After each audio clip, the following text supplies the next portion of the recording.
বিসমিল্লাহির রহমানির রহিম।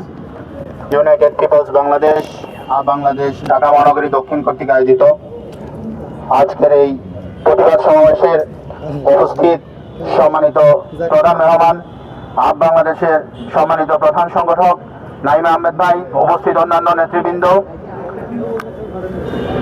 আপনারা অবগত আছেন গতকালকে বাংলাদেশ জাতীয়তাবাদী স্বেচ্ছাসেবক দলের একজন ঢাকা মহানগরীর সাবেক সাধারণ সম্পাদক মুসাব্বির ভাইকে নির্মমভাবে গুলি করে হত্যা করা হয়েছে।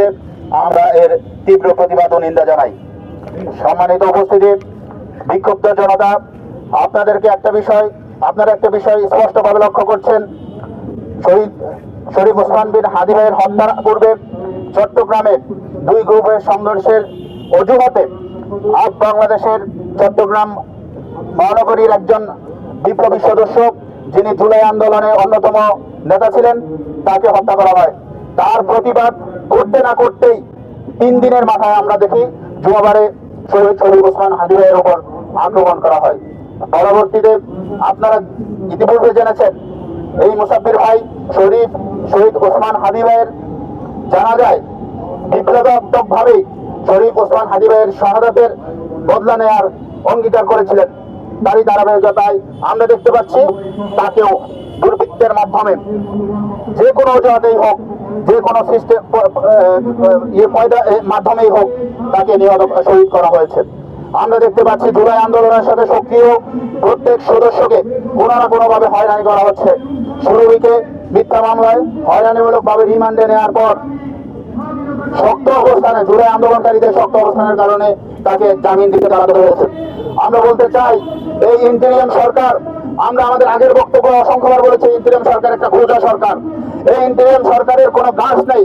এই ইন্টেরিয়াম সরকার যাদের বদৌলতে এই মসনদে বসেছে, তাদের উপরে এখন ছুরি বসানোর চেষ্টা করছে।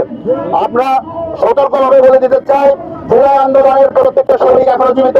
আপনি একজন করে তাদেরকে বিভিন্ন পয়দায়, বিভিন্ন মাধ্যমে নিহত করে, শহীদ করে আপনি জুলাই আন্দোলনের স্পিরিটকে দমিয়ে দেওয়ার চেষ্টা করবেন। আর আমরা এখানে বসে বসে আমরা আপনাদের চিত্র দেখবো, আপনাদের অবহেলা, অবজ্ঞা এবং ব্যর্থতা দেখবো। সেই সন্তান আমরা নয়। আমাদের মধ্যে তরতাজা জুলাইয়ের স্পিরিট এবং তরতাজা জুলাইয়ের রক্ত এখনো বহমান।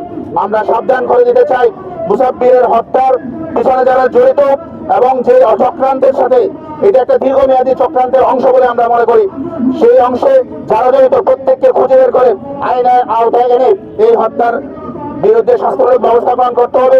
শরীফ ওসমান হাদী ভাইয়ের হত্যার পিছনে যারা জড়িত, যাদের নাম এসেছে, তাদেরকে অতি শীঘ্রই গ্রেফতার করে আইনের আওতায় আনতে হবে। ধন্যবাদ জানাচ্ছি আমাদের ঢাকা মহানগরী দক্ষিণ বাংলাদেশকে এবং সকল নেতৃবৃন্দকে ধন্যবাদ জানাই, সাংবাদিক ভাইদেরকে ধন্যবাদ জানিয়ে আমার বক্তব্য শেষ করছি। আসসালামু আলাইকুম।